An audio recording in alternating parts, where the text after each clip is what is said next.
Hi, everyone. Michael. Okay,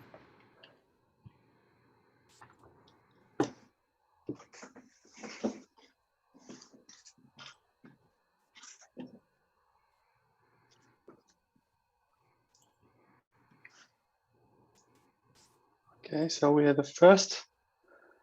Either we are too early or the others are too late.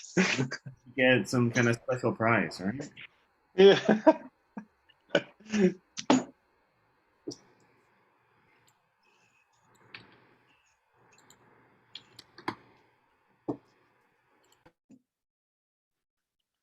Lee.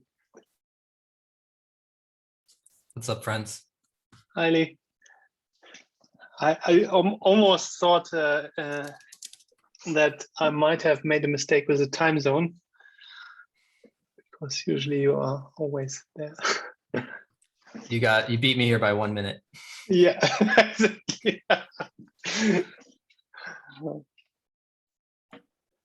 I'm signing up to Discord. Did you already try it out, or?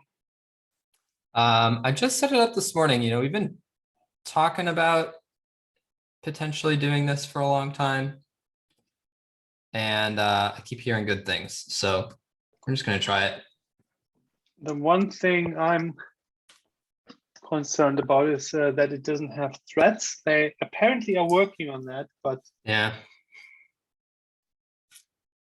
Though I'm with you. That was my biggest holdout. But I gotta say, after I'm in a couple different open source Slack groups, yeah. And I found the use of threads is like way lighter weight than in like a work Slack group where there's just a lot more activity happening in real time. Yeah. There's like a threshold where if your like number of messages per hour or whatever is lower than this line, then it's like more confusing than helpful to have threads. But yeah, I'm kind of with you. The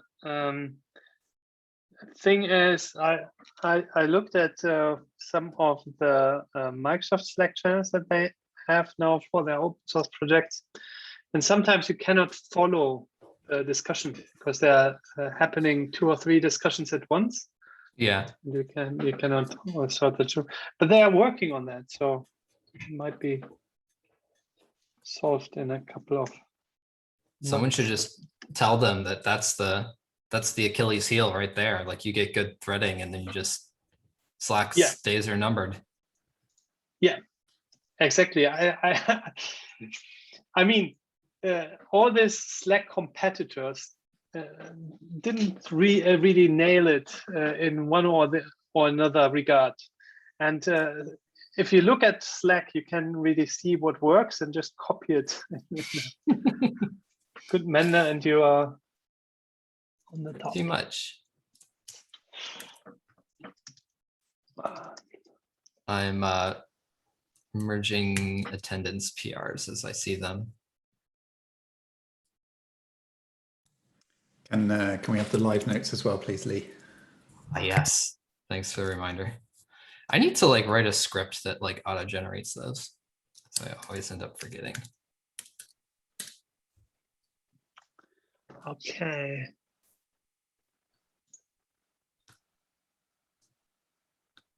Huh. No. Okay.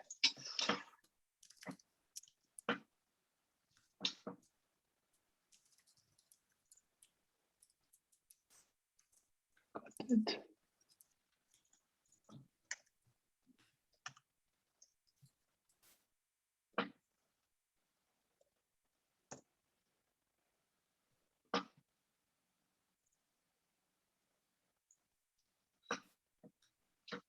I also love how every time I make these notes, it says Google Doc where the link is shared with anyone on the internet and anyone who has access has edit access.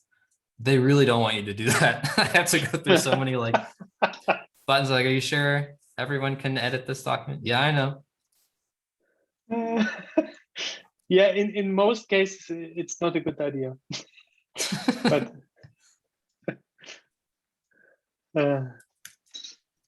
That's one of the reasons that I try and get the notes written up in the Markdown ASAP, because I'm always a bit anxious someone's going to come in afterwards and edit them. There is like a edit history, right? Like the There is worst a version case. history, yeah. I'm always, yeah, like who's gonna come vandalize our boring technical meeting notes? I'm not that worried. I mean, first you Okay, have to find I it. just put them in there. Yeah, first they have to find it. That's right. The live notes are in the agenda doc. I think I've got one more pull request. Thank you, Stephen.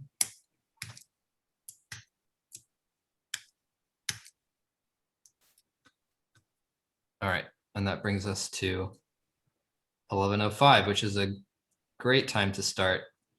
Thanks, everybody. Good to see you again. It's been a month. Hope everyone's doing all right in your corners of the world. Let's kick things off. As per usual, by joining, we all agree to the spec membership agreement, participation guidelines, and code of conduct. Links there in the agenda if you ever want to refresh yourself on what those mean. And next, we're going to do a quick round the room intro of attendees. We will use the order as it's listed in the doc. And if we missed anyone, that's okay. We'll just read them out and we'll add folks. If you are not on the list already, just send a pull request. That way we've got a record of who's in which meeting. I'm on the top of the list. So hello, everybody. My name is Lee.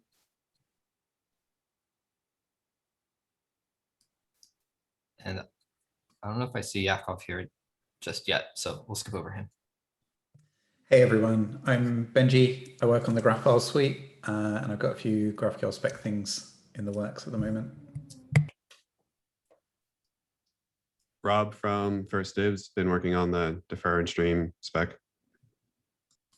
Hi, I'm Alan. I'm from IBM Research. I work on some open source projects. Hi, I'm Mike Stipe.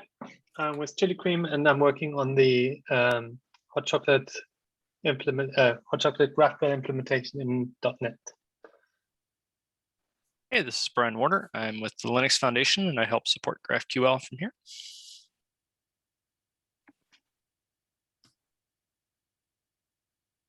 Hey, I'm Brian. I'm with Apollo GraphQL. Hi, I'm Uli from the Guild. Hi, I'm Matt. I'm with Facebook.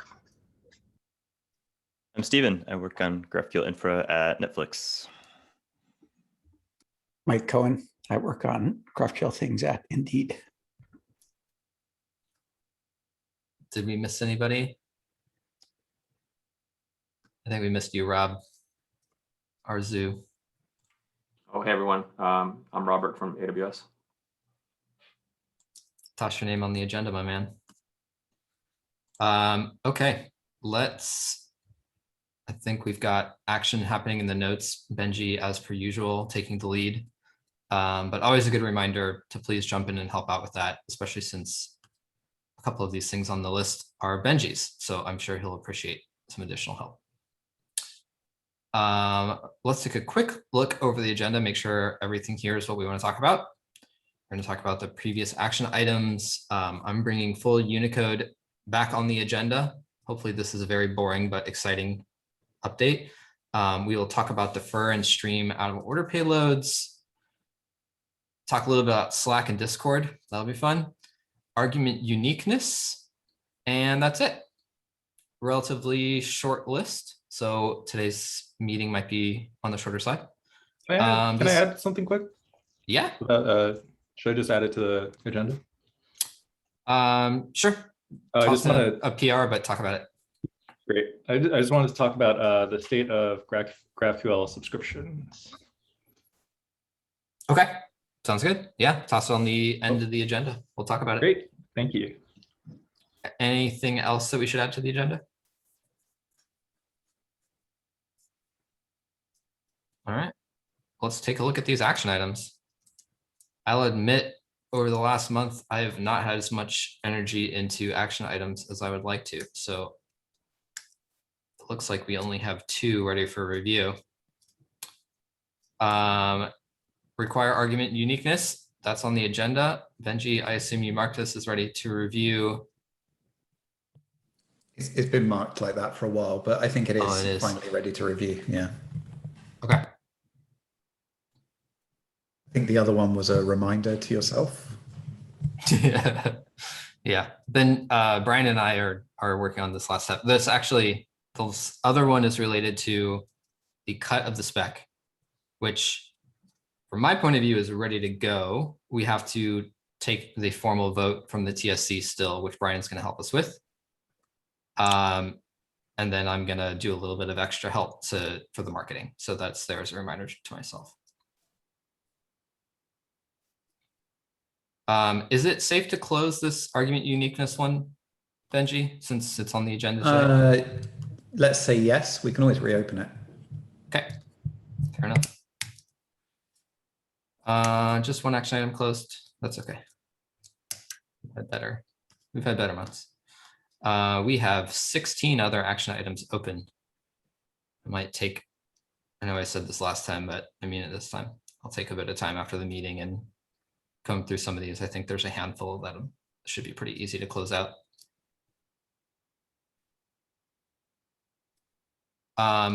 Actually, one of these I'm just looking at floating at the top of the list is a message to implementers, making sure that the changes to default value coercion is compatible. I think this is still ongoing. I know that the GraphQL Ruby folks were having some troubles with it. Okay.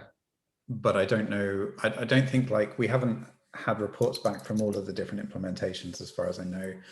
But it does seem like this might be one that's a bit tricky because as you know, it's tricky in GraphQL JS, right? And a lot of them are based on GraphQL JS. And I think that's going to make things interesting for everyone. Correct. I'll just nudge that one a bit. Let me see if I can't find the last in that stack.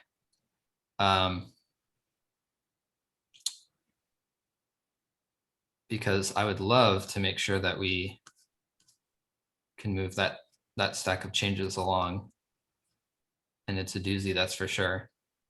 But I want to make sure that's not just, sitting there. Give me one sec to find that RFC. I found it.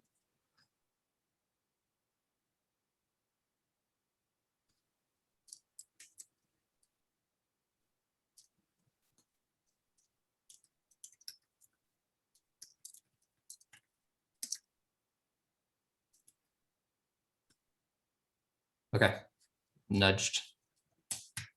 All right, anything else we need to talk about on any of these other open action items?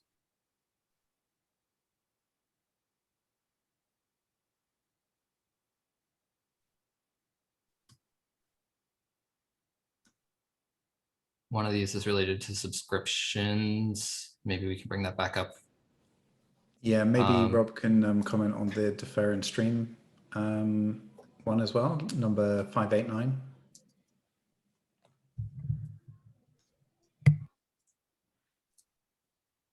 Yeah, the spec PR has been open for a while. Been getting small comments here and there for the past couple of months, been trying to address them. Yeah, I guess I'm not really sure what's next for this. I know for the JS side of it, I'm waiting for the 16 version to be cut before the code changes could start getting merged into the JS repo. Yeah. Okay, I'm going to close this one since it's been open for quite a number of months. And it does seem like, in fact, there have been pretty steady review on that since there's been like a steady stream of improvements. And if we want to trigger another review, then we'll just open another one of these. Yeah, All right. sounds good. 2 closed. Okay. Better than 1. All right, let's move on. Hopefully we'll And get. with that, we can close the July 2020 action board. Oh, so, boy, that's exciting. two and a project down. So there you go. Okay, are we good to move on? Okay, take silence as approval there. Next on this list is from me. It is the full Unicode change. And this one I had in, I can't remember if it was last month or the month before that, to move it to final draft. And it's basically sat unchanged. I don't believe there are any other open questions. And the pull request has had some fine tuning. Actually, I think right before last month's meeting, that was just around adding additional test cases. So I'm feeling highly confident in this change. So I want to put it up for final approval. And I think we should probably have enough people here to make good on that. Anyone not hold confidence? Anyone want to keep holding this one from approval? Or any just open discussion on this one?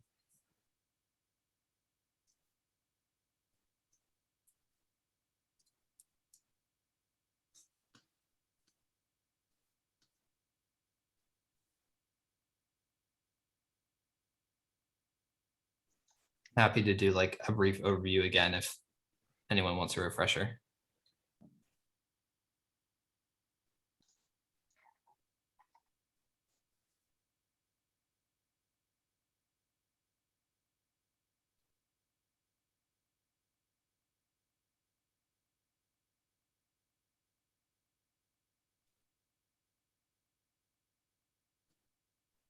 I assume people are reading, so just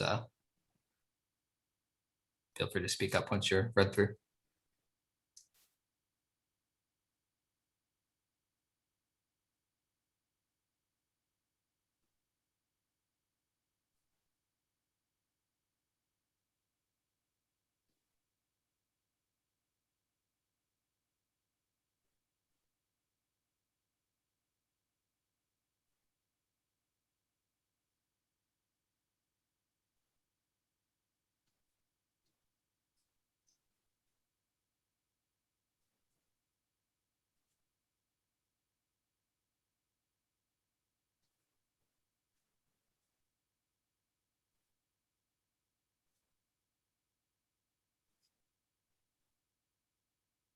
Folks still reading?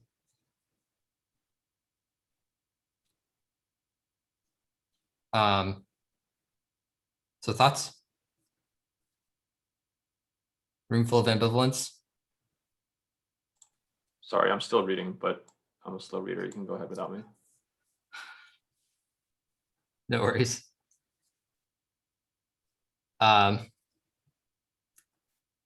I know this one's kind of like in the weeds, so it's like not like it's unlocking something massive. Actually, I shouldn't say that. It unlocks being able to write emojis directly in GraphQL text. What's more fun than that? And I think we all want to achieve that goal, Lee. We all want to put emojis in our GraphQL. I just think many of us don't feel that we've maybe necessarily got the knowledge required to comment on this either way. No, that's a Certainly totally fair comment. And that's certainly, I think, why this is getting solved now instead of, I think the original issue on this was opened in 2016. And the biggest thing that has changed is the accrual of knowledge, where I've talked to people from the Unicode consortium and be like, hey, if you were going to design a language from scratch that had full Unicode support, like, what would you do? And that's essentially where this has led us, as well as looking at the small handful of languages that actually have come out relatively recently. So if you look at the spec for Rust or the spec for Swift or Kotlin, all relatively new languages, all follow this pattern where they use the concept of a Unicode scalar value, which is the right way to do that. Whereas as opposed to like manually defining which specific code points are and are not allowed, you just like offload that responsibility to the Unicode definition. And then the other is like, how do you do escape sequences for Unicode values that are higher than FFFF, higher than 4 digits of hex code? Java had one where they could do like 4 digits or 8 digits, and that Unicode folks look at that and say like, no, don't do that. You want something that's variable width. And so JavaScript has the syntax now with the curly braces. Swift has the syntax now. I think Python has adopted the syntax. So we're not reinventing the wheel. That's kind of the high level point here. No reinvent the wheel, copy what other languages do. If what you're looking for is like a good solid review, would it make more sense to not have a GraphQL expert stamp this and instead have a Unicode expert stamp this? Because I can like scrounge around people we both probably know that are likely Unicode experts. And because I would feel like if you and somebody who we kind of agree, yeah, they really know Unicode and like have done it somewhere else, if like both of those things have gone through, I would feel 100% comfortable stamping this as is. Yes, we did this.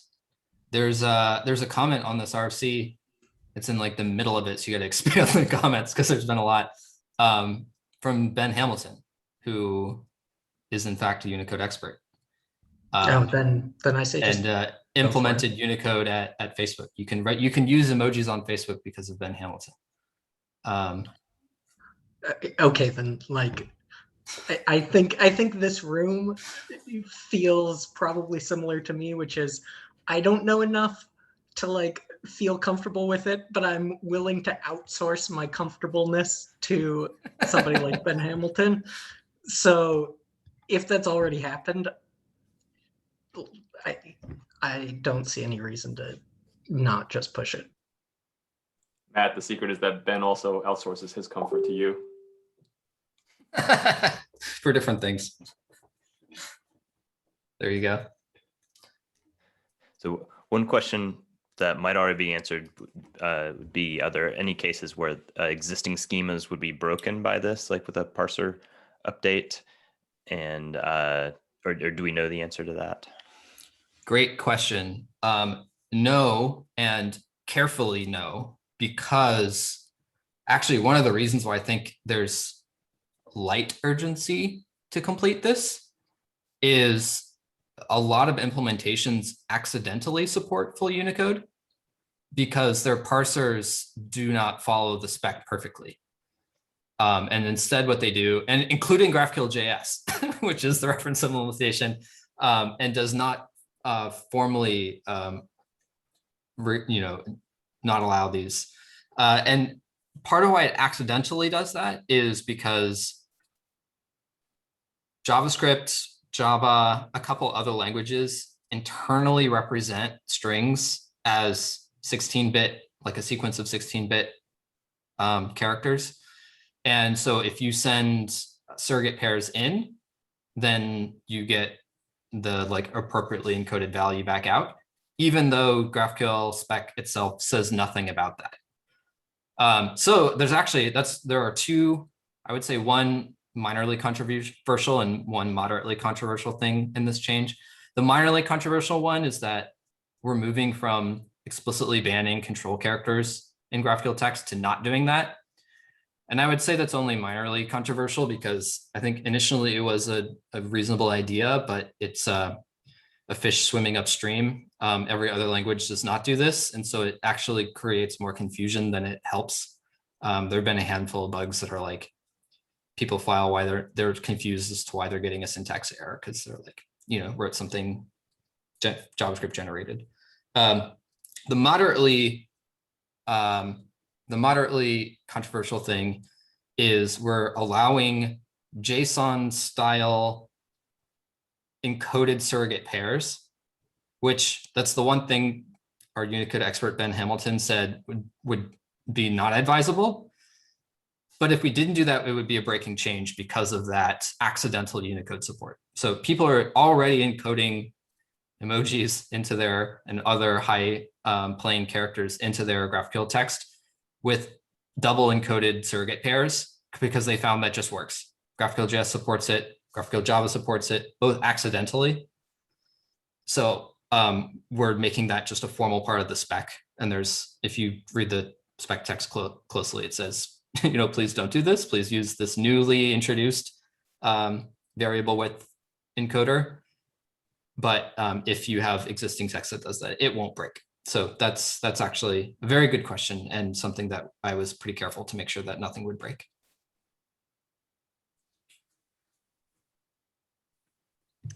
Just one other comment on it.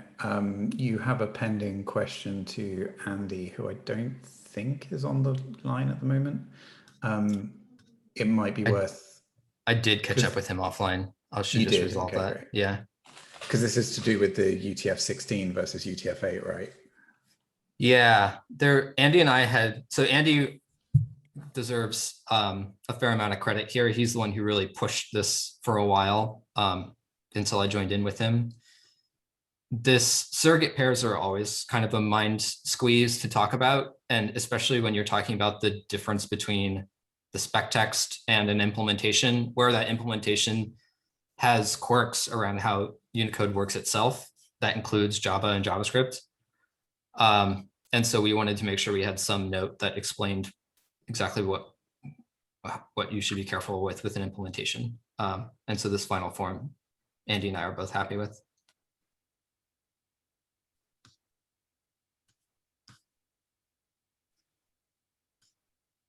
All right. Any other questions or concerns? It's been a long road for this one.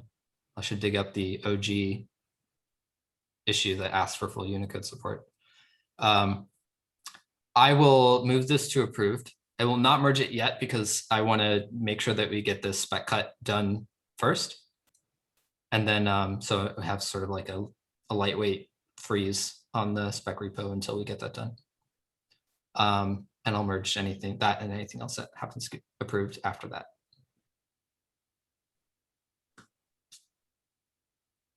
Very good, very good. That's my agenda item. Moving on is defer and stream. I don't know if we have Yakov here. I actually talked with him yesterday at the GraphQL JS meeting about this, so I could recap. His question was in the implementation, in the reference implementation PR, it's possible to receive stream payloads out of order. That could happen either if you are resolving an array of promises and a later promise resolved before an earlier one, or with an async iterable and fields below the async iterable take longer to resolve. If a later one takes longer than an earlier one does.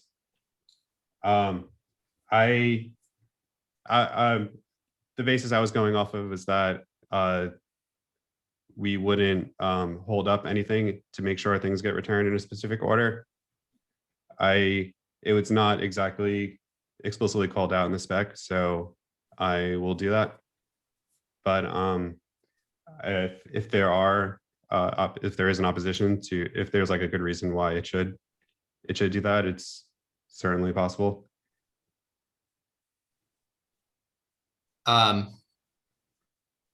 There is, that's a really interesting point. There does seem to be a category of things which are not dependent on one another, and we should in the spec explicitly allow for out of order payloads, and a category of things which do depend on one another. And my assumption was that there would be some sort of order requirement to the payloads for those. Like if you had nested defers, does the most nested defer, could that payload come back before the defer above it? And if it does, like what is the client supposed to do with that? Does it just have to hold on to it until intermediate one is resolved. That's kind of interesting.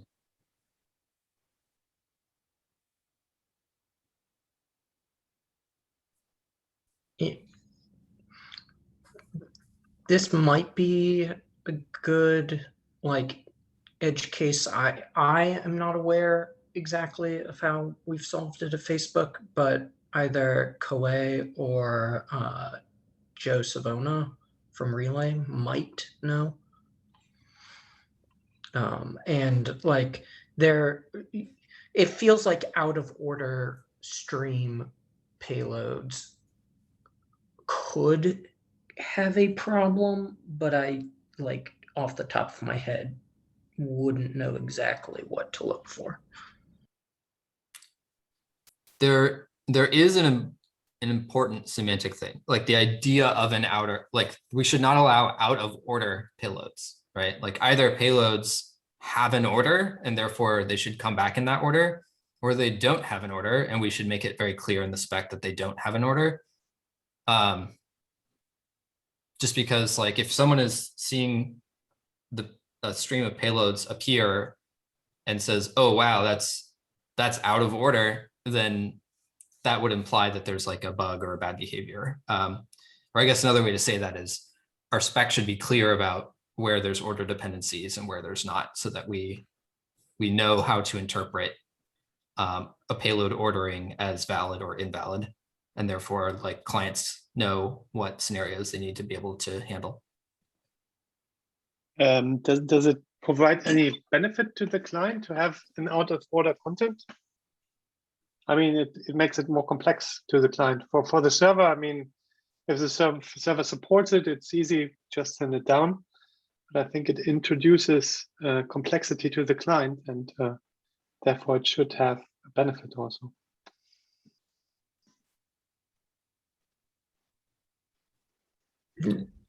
Maybe there's like, yeah, just to be clear on what we're talking about, like we're talking about in the stream payload, you get item 0, then you get item 3, then you get item 2, right? No, it could be also that, as far as I understood Lino, it could be like you have a structure and you have like an upper object that has a list again, which has then lower objects. And you have 2 differs essentially.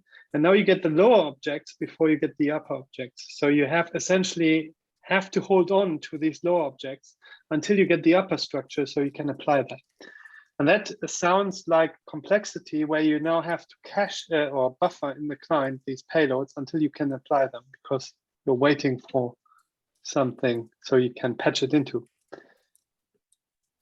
And I don't know, is there a benefit to have that on the client? I mean, defer and stream is a client feature so that clients essentially load faster, but now having to buffer these contents doesn't bring any benefit if I cannot show them.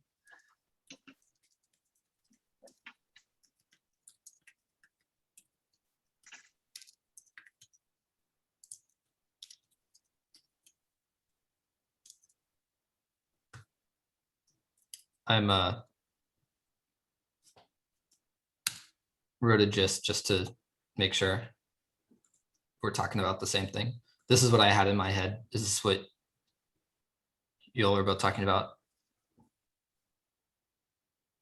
Yes, I guess because it's now like, you essentially get field 2 before you get field 1.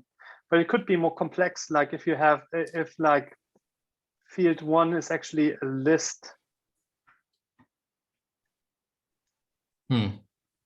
And it could be even more complex than if you think about it. You have a deeper structure where you when it differs.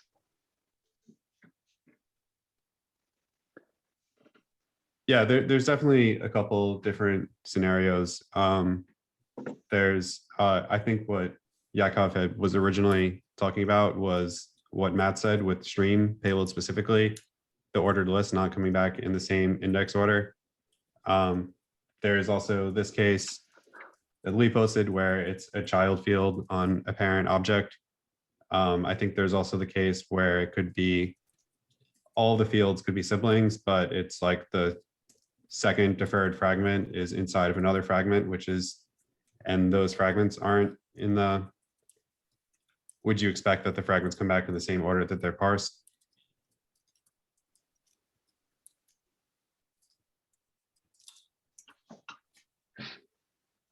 I don't know if it's necessarily about the order that they are parsed. This is my just personal assumption. My personal assumption is that if you have a handful of fields and their only relationship is their parse order, and they are all deferred in some way, that those do not have a dependency on one another and should be able to be delivered in arbitrary order. But if you have something that is nested under another defer, my assumption would be that that thing would not even start to execute, or certainly, I don't know, it's up to the server to decide when it starts to execute, but it wouldn't be delivered to a client. Some of this is, I think, about expressivity. Like, can you, if you, and this guy, I think gets back to what Michael was saying, like, what is the benefit to a client? The benefit would be performance and getting that nested field, right? Like if you're waiting on something else above and that most nested field is ready, then it could be sent to the client. And if the client knows how to handle that, then great, improved performance. But if it doesn't, then it could potentially interpret it as a bug. So the reason why I say expressibility is there, can you represent that in a different way? Say we had a restriction that said a nested defer cannot be, like there's a dependency ordering where there is an order in which these must come back. And if you wanted to get that nested field, could you? And I'm pretty sure the answer is yes. You just have to you have to use like two parallel fragments, one that deep drills to get the field that you want, and then another that gets the other things that you want. And then that should like break the dependency between the two. Yeah, I do think like from a client perspective, maybe not Relay, but at least my client, I'm fairly certain would break or like would just give you back null if you gave us a path to some inner stuff that had not like if part of that path had not previously been sent, right? So if we're like user.bestFriend.otherBestFriend, like if I have gotten a user, but I haven't yet gotten user.bestFriend, like I think a common thing to do there would just be to be like, well, I don't have a user.bestFriend to hook this user.bestFriend.otherFriend on. So I just like, I have to drop the data because I've got some normalized store and I don't know where that belongs in my. Oh, he's broken. Oh no, Matt, you froze. But essentially, that's what I mean. If you have a normalized store, then you have not something you can patch it onto. You cannot create the relations, or it might be very complex, and thus you essentially then go back to buffering this thing. So you get it early, but you cannot do anything with it.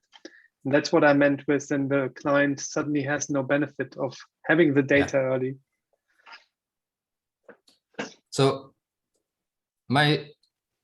I think the nested case is fairly clear here, that it would be far more beneficial to just structure a query in a different way if your intent was to not have that dependency.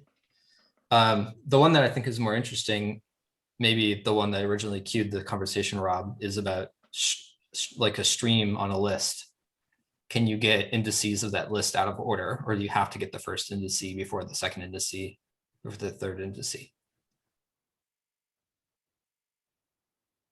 What are your thoughts on that, Rob? In that case, you do have like the field, the path does exist for you to insert the item into. It's if, I guess, the client needs to handle like a sparse list for that. I don't know. It seems like So like the case where you have like an array of promises and each one is going to resolve concurrently, I kind of feel like it could be useful to get the later list items when they're ready. But then again, I don't know if that causes major problems for clients, that it's something that we should restrict. I wonder if this is behavior that we should be able to control. Like, should there be an argument on the stream directive that controls out of order delivery versus order delivery? I mean, the order, like the actual order of the items in the list should be determined by things like arguments to the field or other directives, right? Like sort of like a sort order, like my assumption was just that it would always come in the list order because the stream directive should not have any knowledge about the actual ordering of the list. Does that make sense? Lists are inherently ordered though. You know, like I can imagine scenarios where you, if there is not an implied order to the list, then waiting for the first one before the later ones would be kind of an explicitly bad thing. It certainly seems like it shouldn't break a client though. Rob, your point seems fair, that like returning an array of promises is like a completely reasonable abstraction. And even like a cache having some way to say like, hey, and basically what you've done is deferred every element of this list. And so whatever we're going to do to represent deferred blocks, like we're going to do the same thing here in the cache. Matt, does the Facebook stream handle this case where you have like a streamed list and you deliver the list items in order versus out of order? I'm not 100% certain, but I'm like 70% certain that we enforce that they will come in order, especially because, right, we primarily use at stream on connection edges. So like the page info from connection is going to tell you first, last that we got, and like it has next in each edge. So it would be very weird. I don't know how on the server we would implement I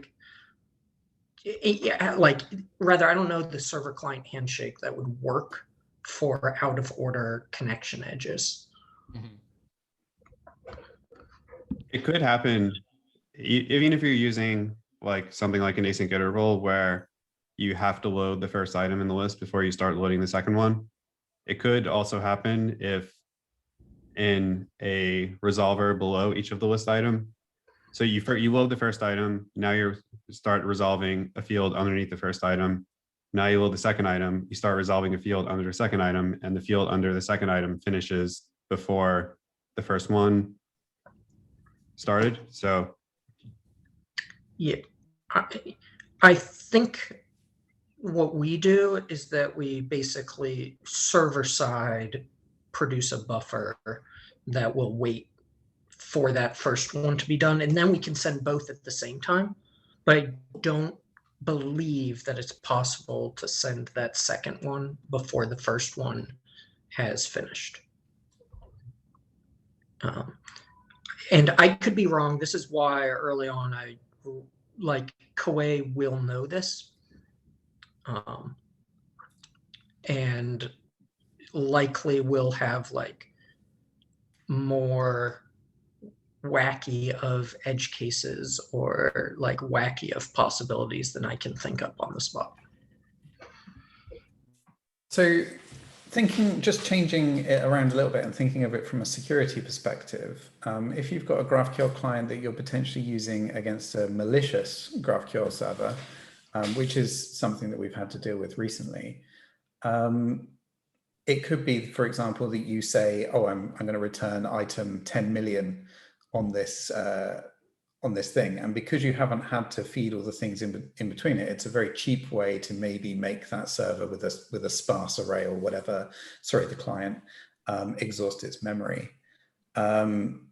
So I think there is value in making sure that the server side does those things in some order, and that the client can just basically say, if I receive something that I'm not expecting, I'm just going to throw it out. I'm just going to say this isn't valid, like this server is not a valid GraphQL server.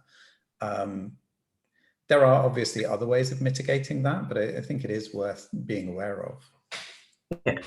It's also, I think, the case where it's reasonable on the server to have a list resolver that does not always, like every time you call it, returns a list in a different order, depending on which elements in the list resolved soonest. And like that wouldn't break anything if it's okay, if like the client can handle that list being essentially unordered. That's a fascinating way to tackle that. You could always wrap like in order, like an unordered list into an ordered one, but you shouldn't like it, but definitely like it shouldn't go in the other direction automatically. Another way to, like, if we want to punt on this problem, then the question is, how do we reasonably restrict this such that we can come back to this in the future? And it seems to be in that case, the thing that we would do is have streams require the order of a list be the order that it would come back had it not been streamed. Right, so you're going to get index 0, then index 1, then index 2. Like basically, Matt, what you described Facebook server does, the buffered approach on the buffering happens on the server rather than the client, rather. And then in the future, should we want to revisit that, we could have, and like it still would allow the unordered case, right? Like if you have a actually unordered list under the hood that it like reifies as an ordered list through GraphQL, then whatever, like resolve them in whatever order you want. As long as it says this is index 0 first and this is index 1 next coming from the stream, then you're good. And then that affords us the ability in the future to introduce an argument to the directive that would be, I don't even know what we'd call it, out of order or unordered or something like that. That would allow us to then resolve those things in another way. Because I think you can't go the other way around, right? Like you can't start by saying we don't define the ordering in which these things come back, or they may come back, like a server may choose to do out of order delivery, and then later say, oh, actually, we want to restrict that behavior. We want to require order delivery. And now like we're in a business of having an underdefined area that is then being restricted and having a bunch of servers that can't actually implement that change. We could, I think the adding an argument to the directive technically works in either direction. Right. Yeah, but generally you want it to go from, from strict to less strict rather than from less strict to strict, right? Yes. Yeah. So yeah, the reason I was like unclear midway through was like when you creating a client, you need to make sure that you never give to an old client. If we establish that you have to have an ordered list, the one requirement is all future GraphQL servers that implement deferred need to be able to give to any old client a strictly ordered deferred payload. Yeah, that was kind of my thought of why you would want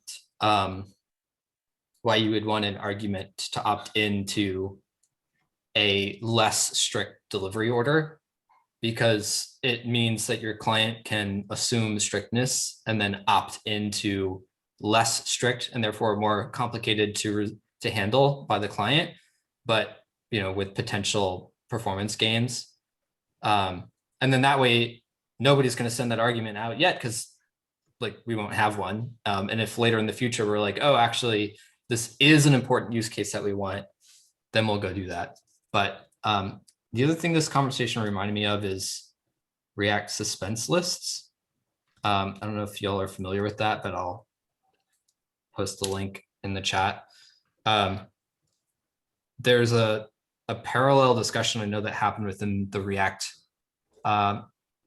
contributors, where when building suspense, they basically faced the exact same question, which was they had an array of promises.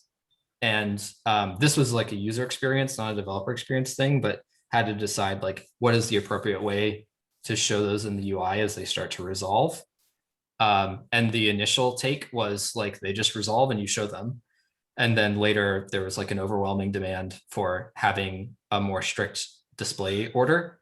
And so the suspense list component got built where you can define whether you want, essentially it does buffering, right? It does buffering where it only reveals them in the order in which they're defined. And I believe Facebook uses this heavily internally, which probably aligns with what you're talking about, Matt.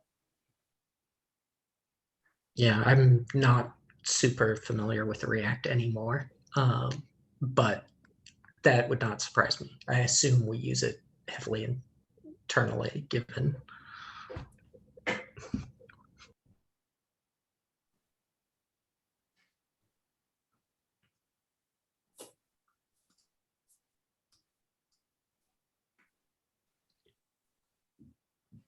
Yeah, well, so overall, I think it's less controversial to store the order to I mean, so right now the server implementation is basically as it gets these promises, put them in a list and just keep racing them until the first one's ready. But I think it should be more of like a tree structure or something so that we can prevent both the defer and the out of order streaming list. And that's probably less controversial for everyone. So we should probably do that. And if it is like important later on, then we could opt into it with a new argument or something. It's kind of nice that on the server, it's actually slightly easier to not buffer, which means that it's hopefully not too difficult to also add this in, because at least for a list, I think all you would do is you just create another layer of promises that just say, I depend on all of my fields getting resolved, but I also depend on the previous item. And then boom, we've got like promises to the buffering for you. So hopefully it's not too difficult to add that piece in. Or possibly like async iterators, I think could handle it quite well as well. The stream at least. Yeah, you run into the issue that Rob described where the async iterator yields in the correct order, but then the follow-on loading of dependencies could resolve out of order. But I think you're right. I think if you like map over the async iterator, that also does buffering for you. But yeah, anyway. you would loop and await each item basically. Yeah, Mm-hmm. for a wait of. Magic words. I'm curious if Michael or any other implementers have how they've handled it so far. So we are doing it in order at the moment, because of concerns regarding client. For both stream and defer. Yes. So like in defer, you don't have an explicit order if the first pass is, but like child defers would come after we resolve the parent object. We could actually deliver the inner object first in some cases, because we have execution plans that in some cases see, okay, I already have all the information that I need to get the child object, so I can parallelize the request internally. But most clients would just have an issue with that. So, and that also, like if we would add an unordered that from my perspective, it would be easy to implement that in the server. It's just writing down the stream. So I have no issue with adding that later.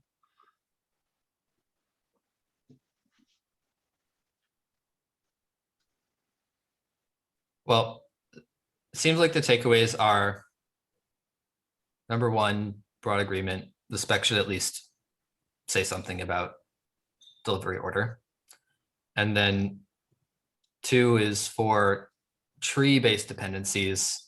Seems like there's broad agreement that if the assumption is that clients are going to essentially stitch these back together, that the like stitch path should be resolved on the client, and then that's your dependency order. Unless something crazy comes up, and we'll talk about it again.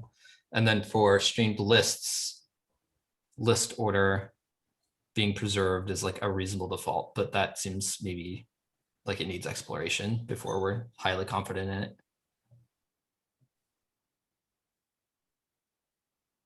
Okay, yeah. But so, I mean, but we will definitely need more functionality than what's there currently of just not caring about order at all. So I'll start to look into that. Seems like a very fun unit test to write. Yeah. Unit tests for async things, always hard. All right, let's move on. Next one is Benji. This one came from you. A suggestion to move from Slack to Discord. So we've heard this suggestion many times. Many times. Many times.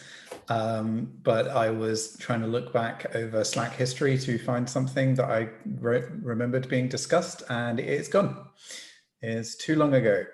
And I think that this is painful. I think important discussions tend to take place on GitHub, which is good and desired. And obviously they take place in the GraphQL working group meets.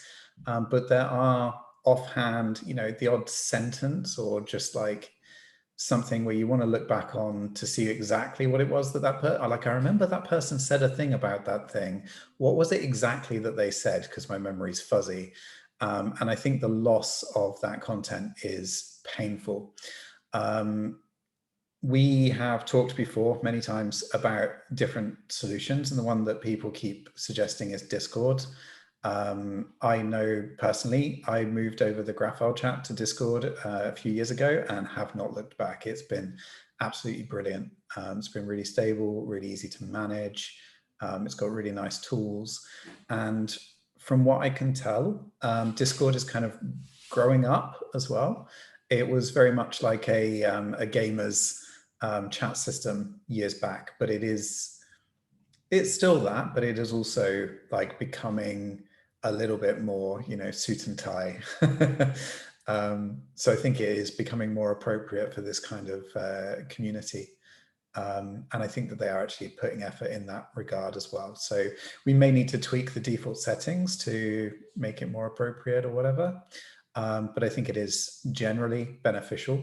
There are obviously differences from Slack. I know one of the ones that Lee has an issue with, which I heard you discussing earlier when I signed on, was the lack of threading. There are solutions to that. So for example, if you were to look into the TypeScript Discord server, they use a system where they effectively have like cycled chat rooms where you effectively trigger a thread, which creates or takes you into a chat room to discuss that thread. There are other ones. So like there's a really big bot for Discord called Yet Another General Purpose Discord Bot, YAGPDBF. And that has a feature where you have tickets. So you effectively say ticket and it will create a channel for discussing that ticket. So there are workarounds. They're not quite as convenient as just clicking on the thread button and discussing in there. But it has to be said, not everyone's a fan of threads anyway. So I think that's very much down to personal preference. For me, the not losing the older messages outweighs pretty much all of the negatives that I can think of moving to Discord. So I'm very much for it. But I would like to gather other people's opinions. And I think, Lee, you set up a Discord server for us earlier. I did. I saw on the agenda and I figured better late than never. Let's just get one up and running and play with it. Yeah, I think the last time I used Discord in any serious way was when the Reactiflex folks started to move their things over, and it was a little bit rough in the beginning. And so I was like, maybe we'll wait. But I'm with you. I think like I've been very frustrated with Slack of not having any kind of embrace of open communities, and Discord has done the exact opposite. And in fact, that's how I just Googled Discord open source, and they've got like a landing page that says, please create a Discord project for your open source work. So fantastic on them for that.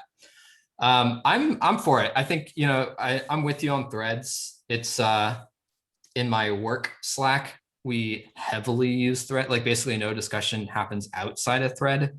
But I've noticed in more casual or less aggressive Slack environments, threads are inconsistent, and like you either want to thread everything or thread nothing, because then like, am I supposed to, should I reply to them in the thread? Should I reply to them in the chat? Stuff like gets crosswise in both ways, and it's not good. So yeah, I will only very lightly mourn the loss of threading, especially if it means that over the long run, we'll get our history back, which I think is going to be much better. So I'm for it. I think we should try it out. It also depends on how much traffic we have on the Discord. If it's a huge traffic that you have in the channel, then threads might really be a loss. But anyway, Discord said, so they have that on their agenda, so it might come around at some point that they get threads. Then there'll be literally no other reason. For Discord, I'm generally in favor of it. I personally prefer it. I've seen a lot of success with it. There's two trade-offs that I wanted to call out. One is that I've had some trouble. There's certainly not built in, or at least I don't know how to use the feature if it is, a way to automatically archive message history for a given channel. Maybe that's not as much of a requirement here, but it's a pain for me. And then the other is that Slack still has much stronger bot integration, right? So if you want to do any like Slack ops stuff, obviously that's the place. I know that is, you know, Discord supports bots, so it's a matter of the ecosystem becoming more mature over time. But it's also a matter of kind of looking around the corner and seeing if we're going to need any of those requirements in the next 6 months. That is good to know. My hope is that I have not looked into this, so this is speculation, but I'm hoping that because they have started to embrace the open source community, that most of the bots that we would be interested in have already been built or are being built. I think the only bot that we currently use is the GitHub sync bot that just mirrors all the GitHub activity into a channel so that you can follow along in one place. That's sometimes noisy, but I think it's actually fairly useful. So we'll see if we can set up an equivalent to that. But anyway, otherwise, I think we should do it. How did you manage the transition, Benji? I mean, you did that already, or transition from Slack to? We didn't transition from Slack, actually. We transitioned from Gitter, I think. But basically, all I did was I just posted in the channels, we're moving here, in all the channels. And then every time someone posted a message, I just replied with, no, we've moved. No response to the actual question, just like, it's over here now. Yeah, because I noticed like Neo4j also doing the move, but there is like still after months 70% on Slack and then 30% on Discord. And that's something we should have an idea how to get people really over there. Yeah, it's definitely an issue, and I've seen it recently. The graphical Discord has recently merged with another Discord server. I think the Guilds one, and that has still had people posting in the original one, even though it has retired in its name. So that will be an issue for a while. But I think basically the solution is don't reply to people, like don't answer their questions, instead redirect them. And hopefully that will, get the message across. That said, if we're doing this as a trial, rather than a commitment, I'm not sure exactly what the trial phase would involve, because we don't want to be too harsh if we might come back here again. So I'm not exactly sure on that. Who owns the Slack channel? Is that you, Lee, or Yeah. are we? Because there's also a possibility to lock the channel. So, like at one point, post a message and say, "Okay, we are now moved," and then lock the channel for new messages. Yeah. I think because it would. I think we should trial run it for a month or so, and in the process, like really try to do it, not just like create it and let it sit there, but I pinned the message in the WG channel, and I'll do the same in a couple other channels, and just I'll mirror over. I think there's like 5 channels in Slack that are actually important for the running of the project, and I'll make sure that all of those have a corollary. And after a month or so, if everything looks good, we'll be slightly more aggro about moving things over. I'll rename things to retired or whatever. But really all it takes is if this group of people uses Discord and the foundation group of people uses Discord. What's a relay? I mean, they have an active channel there. I have set up discord.graphql.org, which goes off to the Discord invite URL for the one that you just set up here. It'll take a little bit for Let's Encrypt to provision the certificate, so you might get an error on that, but it will make it easier to point people over, go over to discord.graphql.org. Nice. We can also, sorry to interrupt, Brian. Go ahead. I was just going to say that other projects which have moved off of Slack for exactly the same reason have also exported the entire message history, or at least it's the entire public message history, and then archived that. So you can at least refer back to things which happened in the public channels. Even if they're not being displayed, that information is still there. It doesn't export the private chats, so direct messages and things like that, or Slack rooms that are private wouldn't come as part of that. But it at least keeps a record, an indexable record of what the project's been talking about. Yeah, I think private channels is not the main concern. No, I think if we get the public channels over, that would be great. We should have done that when we had the trial phase. I don't know if somebody remembers. We had a trial run with Slack. Boot everyone out and then upgrade it for a month. Yeah.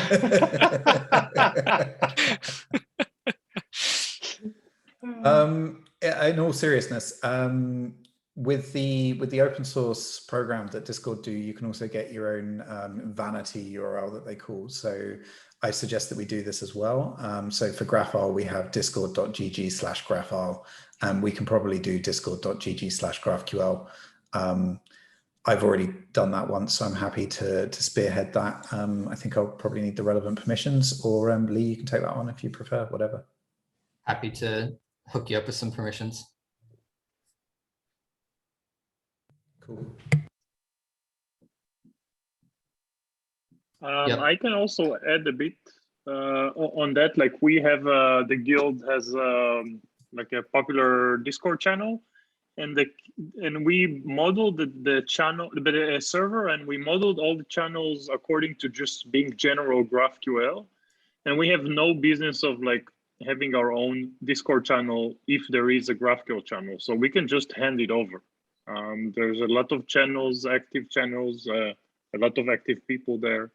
and we will be happy. That's why also we merged with the GraphQL community Discord channel, because the idea was to just grow it, and then at some point when the foundation is taking over, you can just take over this one. So I don't know if it makes sense or not, but yeah, we're very happy to do that. I think another like important question about this and about chat in general is exactly what the scope of the chat server should be. Like, is the scope of it to talk about GraphQL Foundation projects, or is it, is it appropriate to have a channel for each GraphQL related project that wants one? And that kind, and like the meetups and everything else that can go on.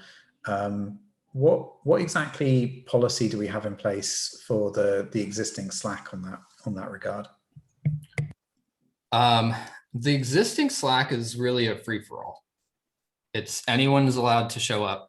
You don't need a formal invite, and then at that point, it's a Slack group. Anyone can create a channel and do whatever they want. So I think there's no, and as long as people are abiding by the code of conduct, then we should be in good shape. There's not a huge amount of activity on the Slack. There's some questions in general, and there are a handful of channels around language specific things, but I think mirroring the same is probably wise. Sounds good.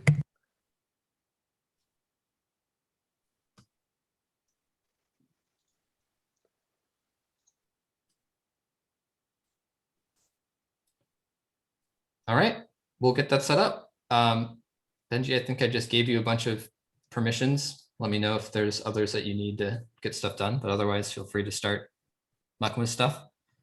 And Yuri, I don't know, maybe we'll follow up offline about what it would take to merge or combine or do something with these.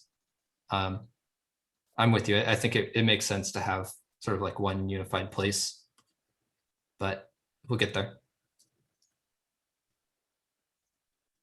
Awesome, thanks.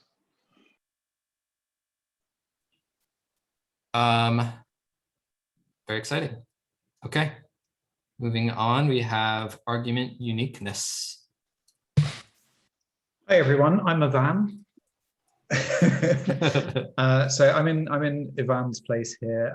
He couldn't make it to this meeting, so he's asked me to champion this for him. But effectively, we've had this work ongoing for a while. The argument uniqueness, like, it comes up during the action items on many of our working group meetings.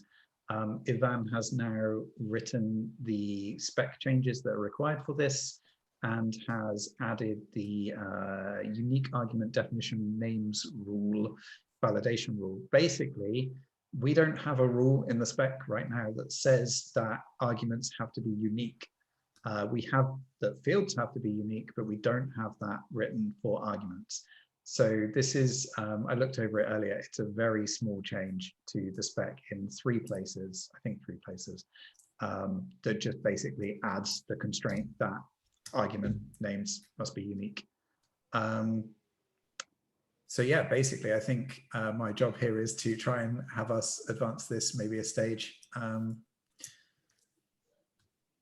But it is a very late addition to the schema, to the agenda.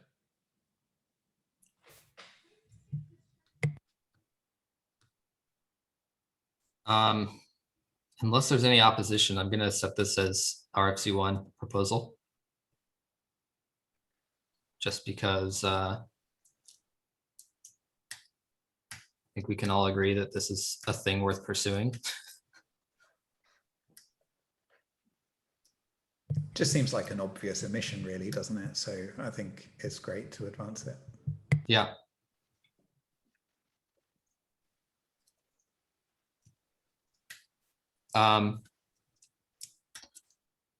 Since a lot of these links are new, I haven't read up on them much yet, but it looks like in the last couple of hours, so Yvonne is traveling, so too busy to show up here, but not too busy to write some code. So good on him. So he's put these things up for review already, literally over the last hour or so. Pretty fantastic. So I think, yeah, let's put this as RFC1 and then take an action over the next month to get some review on the spec text and changes. And this might be one of those that can advance relatively quickly. But I don't want to speak for the whole group. Anyone have any concern with this?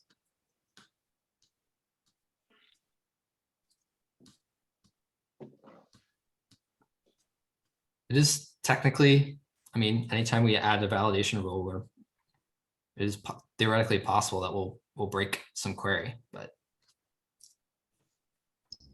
If it's possible to abuse the spec, somebody is already abusing the spec. But right. Someone has typoed this in exactly the way that we hope to have avoided, and we'll find that their query is no longer valid.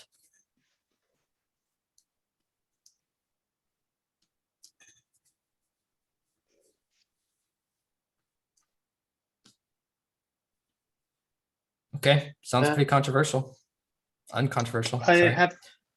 have another question, not regarding this, if this is true. Go ahead. What about the May specification release? Do we have a release already? Oh. The cut is ready. I'm holding on committing anything to the spec repo until we formally cut it. The last piece is that we need a formal vote. Brian's going to help us with that formal vote. But I've had the material up to review for coming on 2 months now. So there's no excuse to not be well versed in the material. So we're just going to take a quick vote. I'm very sorry. I merged the removal of an apostrophe. Damn, you've ruined it all. I think that will be fun.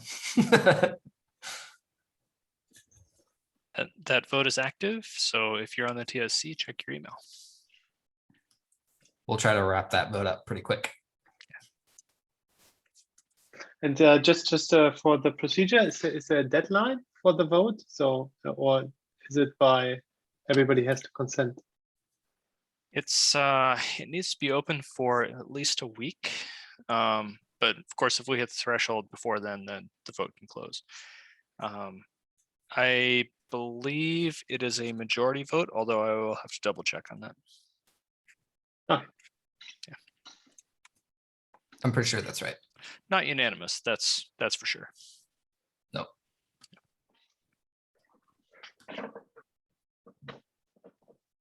Brian, do you know off the top of the head, off of your head, who the Apollo, if there is Apollo representation for this vote? A lot of people are on vacation right now, so I just want to ping the right people. Yeah, so this is it's a TSC vote. So give me 1 second here and I'll drop the link to everybody who's currently on the TSC. I just put that one in there. Thank you. Oh, the Apollo representative no longer works at Apollo. These are, I mean, we list the affiliation in here, but they're, the idea with the TSC is they're all individuals. So I think we added James in with the assumption being that he would have knowledge of and well represent Apollo. I'm aware he doesn't work there anymore, but his term does come up at the end of the year. So if he decides he doesn't want to be on there anymore, I guess he could decide to forfeit at any time too if he cares. I think he still represents Apollo to a certain extent. Okay. A lot of his DNA is still in the company. Yeah. I'd be surprised if that weren't the case.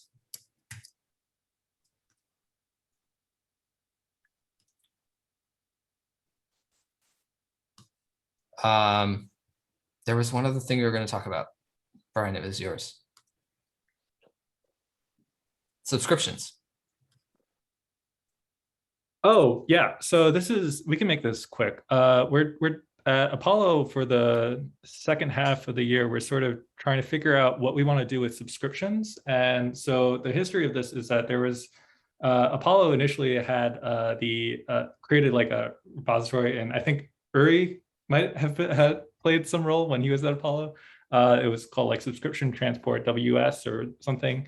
At some point, it fell into this dismaintenance, maybe I can say that, or like we just haven't had the people to work on it. And so there was a fork of it done by a community member, which is now really one of the more popular GraphQL WebSockets implementations.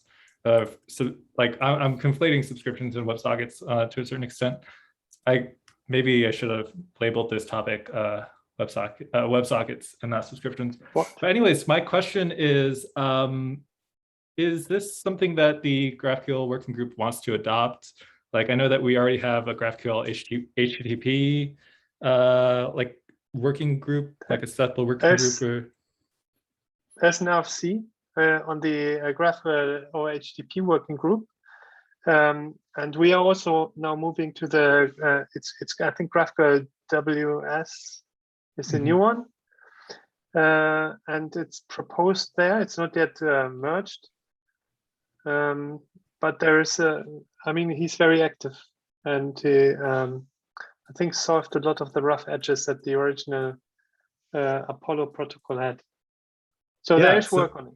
Yeah, so there's a lot of, there's a couple like protocol changes, which happened like I think in August of last year.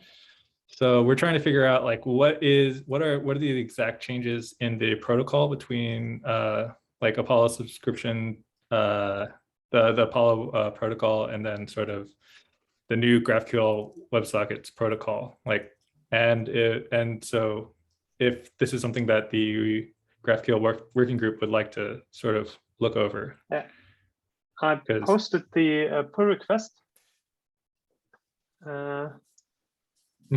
And this is, I mean, if you look at the package in JavaScript, it's taking really off. So I can see most implementations are switching over. I hope that we get the support for the .NET implementation this month. And yeah, it's very active. So also when you post something in there, he almost answers in 2 or 3 hours. So it's very, very active contributor. Great. Yeah, I'll take a look at this. Yeah. And so are we going to create like a github.com/GraphQL/GraphQL over WS, or is this going to be part of the HTTP specification? It depends. I mean, that is in discussion on the HTTP working group, because that, I mean, that's mainly transport. So what our server do is at the moment we support both protocols. So we essentially did abstract it, and then depending on the sub protocol on WebSocket that you provide, we'll either use the old Apollo version, because there's still a lot of tooling that uses the Apollo stuff, or this new protocol. We do the same in PostgreSQL, so we support both protocols in parallel. Yeah. Yeah, I mean, yeah, that's a. But it would be good to get that specified in the GraphQL HTTP working group, and get that at some point specified. Great. That was the extent of my questions, and I have more reading to do. Sounds good. It'll be exciting to have it all in one place. I think it makes sense to have like expand the idea of GraphQL over HTTP to like GraphQL transport, and then talk about those two concepts, because WebSockets is really like, they're both about how to do this over the web, and that's really what that group of folks have been working on. And the over HTTP spec deals now with this GraphQL over WebSockets. Also with there's also Rob did a lot of work on the incremental delivery stuff. So it's not only the simple HTTP poster is specified there. Yeah. We're gonna have to figure out what the differences are at Apollo between the Apollo's protocol and sort of the new working group protocol, and hopefully we can figure out a way forward on Apollo's end. Yeah, it would be really great if. Sorry. Yeah, it would be really great if you guys get more into participating in there, because you have a huge user base. Right. It's also worth having a look back at some of the older working group meetings, because Dennis actually attended those meetings and explained his protocol, what the differences were from the Apollo one and why those differences are there.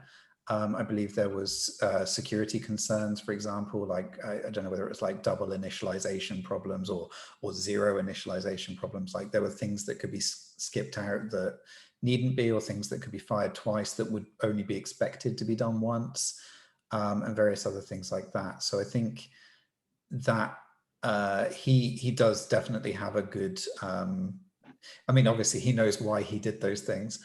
So talking directly with Dennis about that, I think would be wise, but also looking over the previous recordings. Yeah, I'm not saying that one protocol is superior to the other. I'm agnostic about that sort of stuff, and I'm sure that like you guys have been working really hard on it, and I'm excited to see the changes that have been made. And definitely, there's been a lot of interest in it. Like if you think about like what like WebSocket protocols are out there, like WAMP, the unfortunately named WAMP stuff, right? Like it's all like GraphQL could do a lot by entering that space for subscriptions and WebSockets. Yeah. Or it's already in that space. So exciting. Thank you. Oh, sorry, I'm muted. Yeah, thanks for that. Okay, I think that was the last thing on our agenda today. So if that's it, then we'll wrap the meeting a little bit early. Very good. All right, everybody. Thanks for the healthy discussion. See you all next month and on Discord until then, apparently. Okay. Thanks, Goodbye. everyone. Cheerio.